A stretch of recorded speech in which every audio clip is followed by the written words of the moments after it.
Hi everyone, what's up guys? Welcome back in your own YouTube channel. So I'm Satish and again in front of you with another success story. और आज की success story हमारे साथ share करने वाले हैं basically हमारे ही student Divesh Sharma. और दिवेश बेसिकली हमारे पंचायत अकाउंट असिस्टेंट बैच के स्टूडेंट थे और फाइनली इनकी सिलेक्शन जो है वो हो चुकी है। एंड अभी रिसेंटली आप लोगों ने देखा पंचायत का सिलेक्शन, जो फाइनल सिलेक्शन जिसका वो भी आ गया और इनका नाम वहां पे है। और इनको जो कार्डर और इनकी जो मतलब पोस्टिंग हुई है वो अपने ही डिस्ट्रिक्ट में हुई है, रियासी में। और फर्स्ट ऑफ ऑल मैं दिवेश को कॉन्ग्रेचुलेशन करना चाहता हूँ कि फॉर योर सिलेक्शन। एंड उसके बाद मोस्ट इम्पोर्टेंटली, जैसे हम सभी जानते हैं कि बैक टू बैक मेरी सक्सेस स्टोरीज वाली जो वीडियोस आप लोगों के साथ शेयर कर रहा हूँ मैं स्ट्रेटेजीज के ऊपर रिगार्डिंग द जेकेएसएसबी एग्जाम्स। तो माय डियर, उसका सिंपल एक ही मकसद है।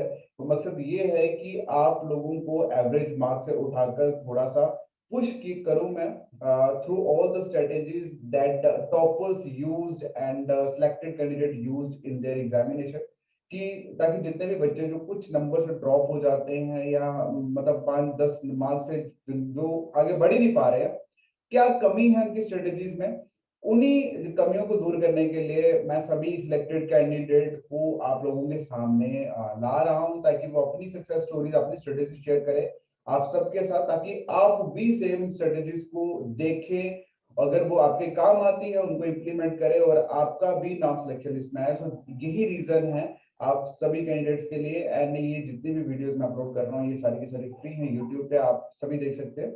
ओके, सो फाइनली अब मैं मूव ऑन करता हूँ दिवेश के पास और दिवेश को कहता हूँ कि डियर प्लीज वो सारी स्ट्रेटेजी जो आपने शेयर की एग्जाम में पंचायत अकाउंट असिस्टेंट में वो शेयर करें, क्योंकि अपकमिंग फाइनेंस अकाउंट असिस्टेंट का जो एग्जाम है उसमें भी 95% सिलेबस सेम है, 90% लगा लो सिलेबस सेम है। तो मुझे उम्मीद है कि जो भी दिवेश अपनी स्ट्रेटेजीज को शेयर करेंगे आपके साथ, होपफुली वो आपको आने वाले सभी जेकेएसएसबी एग्जाम्स में हेल्पफुल होगी। तो चलिए बढ़ते हैं दिवेश की तरफ। दिवेश, चल स्टार्ट जी करिए। सर। सबसे पहले सारे फ्रेंड्स को मेरी तरफ से जय श्री राधे। और होपफुली मेरा हो गया तो उसके लिए टीचर को थैंक यू, क्योंकि मैंने बैच परचेज था और मैं बैच का स्टूडेंट रहा हूँ। तो सबसे पहले मैं बताना चाहता हूँ, मैं इंजीनियरिंग ग्रेजुएट हूँ और मुझे नॉन टेक का बिल्कुल पता नहीं था। तो 2019 में जब हमारा ये 370 एबॉलिश हुआ था, उसके बाद ही मैं जब घर पे आया, मैं जॉब करता था, तो घर पे आया तो ऐसे सर्फ किया, पता लगा कि ये कैसे पंचायत अकाउंट असिस्टेंट की वैकेंसीज आएगी। तो इन बिटवीन ये भी पता चला कि जो एलिजिबिलिटी है चेंज हो गई है, जिसमें फॉर्म भर सकते हैं, एनी ग्रेड विथ 50% मार्क्स। तो सर, तो मैंने सोचा कि मैं तैयारी करूँगा। फिर मैंने यूट्यूब पे सर्च किया तो मुझे सर का वो यूट्यूब चैनल मिला, JKPSC स्टडी। तो वहाँ से सर कोर्स था, मैंने खरीदा था 1499 में, हाँ इतना ही था, 1499 में। 1499 का था तो। हाँ जी। हाँ, वो कोर्स मैंने खरीदा और हेल्पफुली उस कोर्स ने काफी हेल्प की। जो मैंने बेसिक्स था वो वहां से मैंने क्लियर किया, क्योंकि वहाँ की जीके काफी वास्ट थी, अच्छी थी। और पार्टिकुलरली जेएंड के जीके पे बहुत ज्यादा फोकस किया था। वहां से जीके पढ़ी, इकोनॉमिक्स, स्टैटिक्स और बाकी कंप्यूटर सब वहीं से पढ़े, काफी अच्छे थे। उसके बाद फिर मैंने स्टैंडर्ड बुक्स भी रेफर की और वो भी स्टडी की, तो उससे भी काफी हेल्प हुआ। और सबसे बड़ी बात जो मतलब मैक्सिमम स्टूडेंट्स रह जाते हैं, वो है कि हम बार बार प्रैक्टिस नहीं करते। हम मतलब 2-3 बार पढ़ते हैं, छोड़ देते हैं, चलो हो जाएगा। जब तक एग्जाम ना हो उसके मिडनाइट या 4-5 दिन पहले तक आपको लगातार प्रैक्टिस करनी है, लगातार रीड आउट करना है। ये नहीं कहना है कि मतलब मैंने जैसे अकाउंटेंसी को 3 बार पढ़ लिया है हो जाएगा, नहीं। इनफाइनाइट बार पढ़ो उसको, क्योंकि वो उसके कंसेप्ट फिर आपके दिमाग में छप जाएंगे। और दूसरी बात है, जो हम एग्जाम के दौरान प्रेशर में गलतियां करते हैं, जिसको हम बोलते हैं सिली मिस्टेक्स। मैंने खुद सिली मिस्टेक्स की, 2 to 3 मार्क्स मेरे कम आए सिली मिस्टेक्स की वजह से। और वैसे ही मेरे कई फ्रेंड्स हैं जिनकी सिली मिस्टेक्स ज्यादा हो गई और उस वजह से वो मेरिट से बाहर हो गए। तो जो सिली मिस्टेक्स हैं इनको भी काफी कम करना है। आपने देखा होगा कि जो टॉपर्स हैं वो बहुत कम सिली मिस्टेक्स करते हैं। मिस्टेक्स तो हर कोई करता है, लेकिन वो बहुत कम करते हैं, मार्जिनेबल।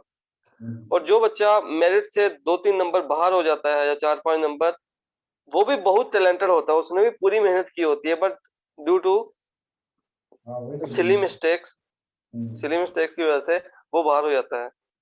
तो मेरी जो स्ट्रेटजी थी वो यही थी कि हर एक सब्जेक्ट को इक्वल इंपॉर्टेंस देनी है, चाहे वो 10 नंबर का है चाहे 30 नंबर का है। क्योंकि जो एग्जामिनर को भी ये पता होगा कि जो स्टूडेंट होंगे वो इन बड़े बड़े सब्जेक्ट्स को पढ़ेंगे, 30-30 मार्क्स वालों को, 10-10 वालों को लाइटली लेंगे, और वो उसी में अच्छे क्वेश्चन डालेगा, वहां से साफ हो जाएंगे हम। तो हर एक सब्जेक्ट को इक्वल प्रपोर्शन में रखना है कि अगर जितना मैं अकाउंटेंसी को पढ़ूंगा उतना ही मुझे स्टैट और मैथमेटिक्स को पढ़ना है, या कंप्यूटर को पढ़ना है, या फिर जीके को पढ़ना है।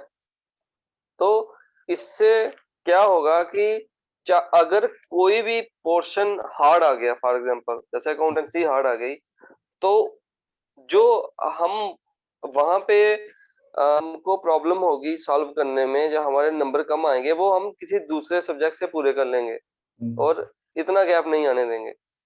तो सबसे बड़ी बात ये होती है कि हर एक सब्जेक्ट को इक्वल प्रपोर्शन देनी है और सही तैयारी करनी है उसकी।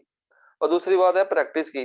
आप जैसे मैंने सर का कोर्स लिया था तो हमको मॉक टेस्ट भी मिले थे, तो मॉक लगाने बहुत जरूरी है। मॉक लगाने से ही आपको पता लगेगा कि हाँ भाई, मैं बाकी जो कंपटीटर हैं उनसे कितना दूर हूँ या कितना आगे हूँ, या कंपटीशन किस लेवल का है। तो मॉक से ही वो पता लगता है हाँ भाई मैं कितने लेवल का हूँ, या मुझे कितना और रिफाइनमेंट चाहिए। कि अगर मैं मॉक में 120 में से 70 नंबर ले रहा हूँ और बाकी बंदे कितने 70 ले रहे हैं, तो मुझे कितनी और रिफाइनमेंट चाहिए। और वो रिफाइनमेंट मार्क्स से ही आएगी, आप बार बार देते रहोगे। अगर कोई बंदा मार्क्स नहीं देगा फॉर एग्जांपल, तो कई बंदों का हो जाता है सिलेक्शन, पर कई बेचारे रह जाते हैं, वो इसी वजह से होती है लैक ऑफ प्रैक्टिस।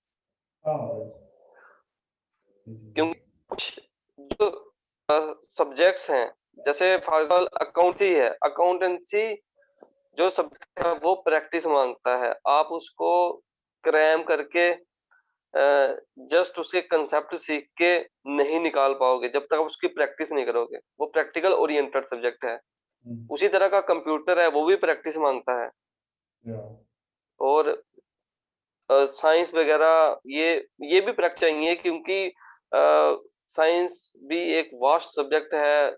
उसके बारे में आपको प्रैक्टिस से ही पता लगेगा, बार बार कर करके न्यू न्यू तरह के क्वेश्चन से आपका माइंड डेवलप होगा, और फिर आप एग्जाम में सोच सकते हो, उस क्वेश्चन को कर सकते हो। क्योंकि जो आप पढ़ के जाओगे जरूरी नहीं है वो एग्जाम में आए।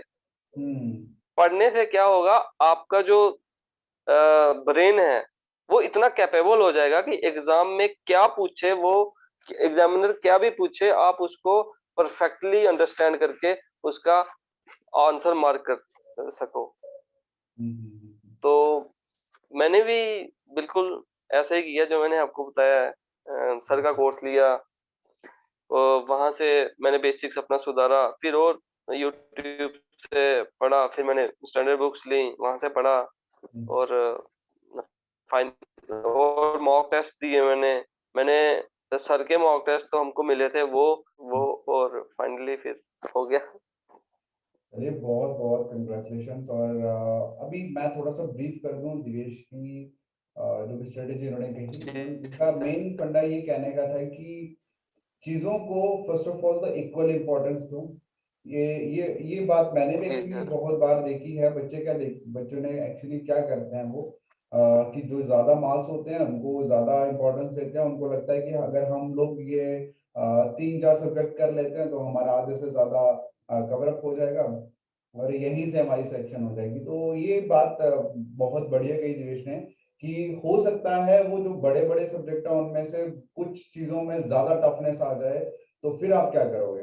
तो इसीलिए हर एक सब्जेक्ट को हाँ। इन्होंने एक तो इक्वल इम्पोर्टेंस दी थी। और दूसरा मोस्ट इम्पोर्टेंटली जो इनका कहना है वो ये कि रिवीजन बहुत इंपॉर्टेंट है, प्रैक्टिस बहुत इंपॉर्टेंट है।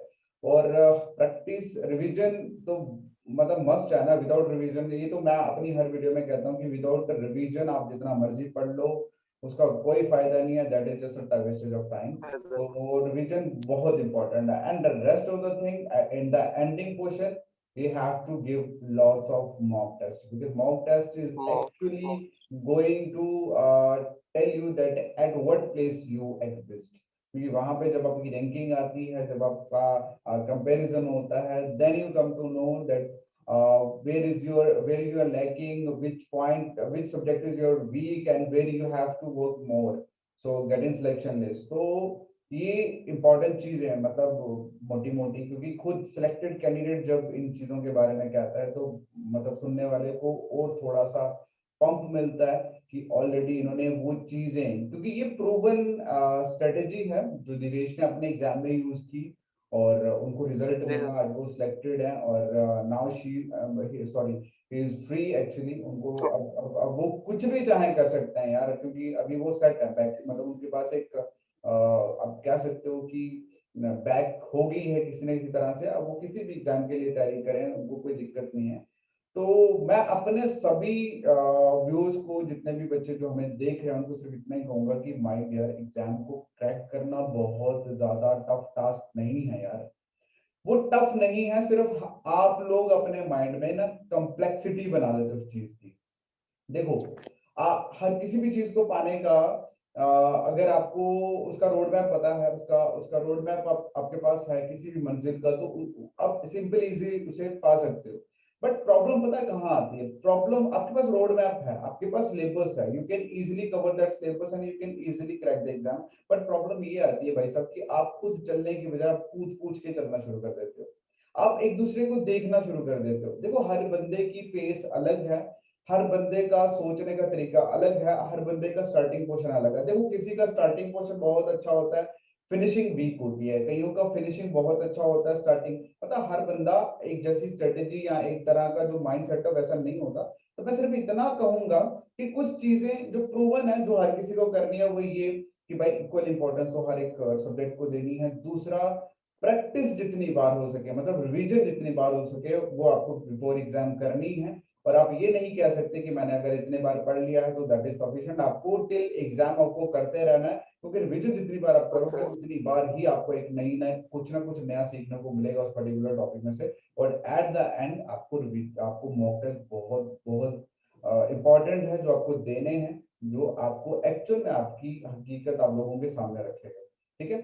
तो ये थी दिनेश की स्ट्रेटेजी। और एक्चुअली मुझे बहुत, मैं आई एम वेरी हैप्पी जब इन्होंने मुझे मैसेज किया कि सर मेरा सिलेक्शन हो गया। और एक्चुअल में क्या होता है, देखो सिंपल सी बात है, मेहनत इनकी है, सब कुछ इन्होंने किया, मतलब वो जो जुगाड़ बनी ये वो सब कुछ। लेकिन अच्छा ये लगता है कि यार हमारा साथ रहा है इनके साथ। तो जब ऐसे मतलब आप समझ लो ना कि किसी बंदे की सक्सेस के पीछे अगर 10% का भी साथ हो ना, अगर बैक पे हुआ हो और वो बंदा किसी चीज को क्लिंच कर जाए और मतलब पा ले, तो एक एक जो मेंटर होते हैं उनको अलग ही खुशी होती है। सिंपल सी बात है।